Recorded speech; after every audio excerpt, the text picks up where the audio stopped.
নমস্কার, গুরু কৃপাহি কেবলম। আজকের আলোচনার বিষয় হচ্ছে কোনো দুর্ঘটনায় স্বামী স্ত্রীর মৃত্যু।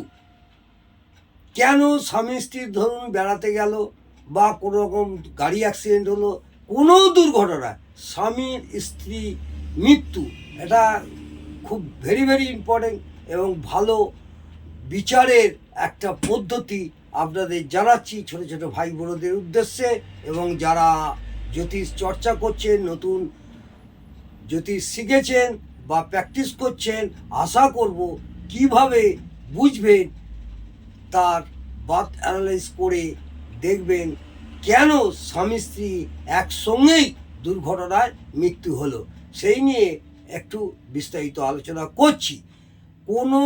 আজকে আলোচনার বিষয় হচ্ছে কোনো দুর্ঘটনায় স্বামী বা স্ত্রীর একসঙ্গেই মৃত্যু। বোঝা গেল? আলোচনায় আসি। সপ্তম ভাবে, অর্থাৎ সপ্তম ভাবের সঙ্গে যদি লগ্ন ভাব, সপ্তম ভাবের সঙ্গে লগ্ন ভাব, অষ্টম ভাব, দ্বাদশ ভাব মারক এবং বাদক সংযোগ স্থাপন করে। বোঝা গেল?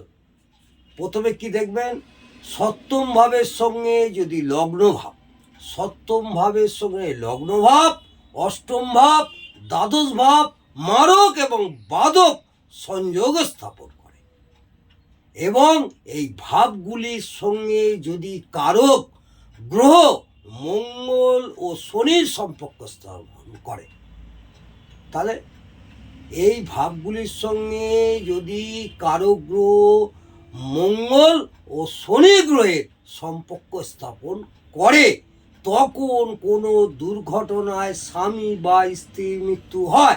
আবার বলি, সপ্তম ভাবের সঙ্গে যদি লগ্ন ভাব, সপ্তম ভাবের সঙ্গে যদি লগ্ন ভাব, মন দিয়ে শুনুন, সপ্তম ভাবের সঙ্গে যদি লগ্ন ভাব এবং অষ্টম ভাব, দ্বাদশ ভাব মারক এবং বাদক সংযোগ স্থাপন করে, মারক এবং বাদক সংযোগ স্থাপন করে, এবং এই ভাবগুলির সঙ্গে যদি কারক গ্রহ, এই ভাবগুলির সঙ্গে যদি কারক গ্রহ মঙ্গল ও শনির সম্পর্ক স্থাপন হয়, মঙ্গল ও শনি গ্রহের সম্পর্ক স্থাপন হয়, তখন কোনো দুর্ঘটনায় স্বামী বা স্ত্রীর একসঙ্গেই দুর্ঘটনায় মৃত্যু হবে।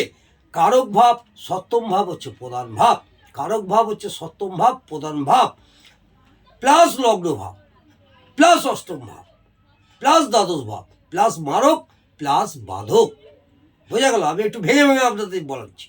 কারক ভাব হচ্ছে সপ্তম ভাব, তাই তো? কারক ভাব হচ্ছে সপ্তম ভাব প্রধান ভাব, সেখানে প্লাস লগ্ন ভাব, সেটাও দেখতে হবে, প্লাস অষ্টম ভাব, প্লাস দ্বাদশ ভাব, প্লাস মারক, প্লাস বাধক। বোঝা গেল? কারক গ্রহ কে? কারক গ্রহ এখানে হচ্ছে শনি প্লাস মঙ্গল, শনি প্লাস মঙ্গল। আর কারক, কারণ সপ্তম ভাব পার্টনার, কারণ হচ্ছে সপ্তম ভাব থেকে আমরা পার্টনার বিচার করি, আপনারা প্রত্যেকেই জানেন। পার্টনার অর্থাৎ স্বামী বা স্ত্রী, সপ্তম ভাবকে পার্টনার অর্থাৎ স্বামী বা স্ত্রী। লগ্নভাবকে ব্যক্তি নিজে, লগ্নভাব হচ্ছে ব্যক্তি নিজে। অষ্টম ভাবকে মৃত্যু বা দুর্ঘটনা। অষ্টম ভাব থেকে আমরা সকলেই জানি বা আপনারাও জানেন, এই অষ্টম ভাব থেকে আমরা মৃত্যু বা দুর্ঘটনা। দ্বাদশ ভাবকে মোক্ষ লাভ, দ্বাদশ ভাব হচ্ছে মোক্ষ লাভ, পৃথিবী থেকে চলে যাওয়া। আর মারক মানে মৃত্যু, মারক হচ্ছে মৃত্যু।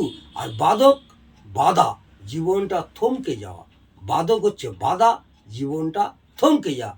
শনি হচ্ছে মৃত্যুর কারক গ্রহ, শনি হচ্ছে মৃত্যুর কারক গ্রহ। মঙ্গল কি করায়? রক্তপাত করায়। দুর্ঘটনা, অষ্টম এবং মঙ্গল মিলিতভাবে দুর্ঘটনা ঘটায়।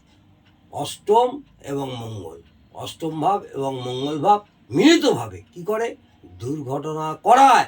তাহলে বোঝা গেল আজকে এটা খুব ভেরি ভেরি ইম্পর্টেন্ট চ্যাপ্টার। কীভাবে বিচার করবেন আমি ভেঙে আপনাদের বিস্তারিত আলোচনা করলাম। কোনো দুর্ঘটনায় স্বামী বা স্ত্রী একসঙ্গে মৃত্যু হয়, আপনারা অবশ্যই দেখে থাকবেন। স্বামী স্ত্রী হয়তো বেড়াতে গেল, সিমলা কুলোবাড়ি হোক যেখানেই হোক, বিদেশে বেড়াতে গেল, গাড়ি পাল্টি খেয়ে স্বামী স্ত্রী একসঙ্গেই মারা যায়। তখন তার বার্থ অ্যানালাইজ করবেন এবং তার যদি জন্মকুণ্ডলী বা জন্ম পঞ্জিকা থাকে তাহলে দেখবেন কেন স্বামী স্ত্রী একসঙ্গেই দুর্ঘটনায় মৃত্যু হয়। আজকে এই পর্যন্ত আলোচনা করলাম। যদি ভালো লাগে অবশ্যই সাবস্ক্রাইব, কমেন্ট এবং লাইক করতে ভুলবেন না এবং কমেন্টে বলবেন এবং কেমন লাগলো সেটাও আপনারা কমেন্ট অবশ্যই করবেন। নমস্কার, জয় মাতারা, ভালো থাকুন, সুস্থ থাকুন, সব সময় পজিটিভ চিন্তা ভাবনা রাখবেন।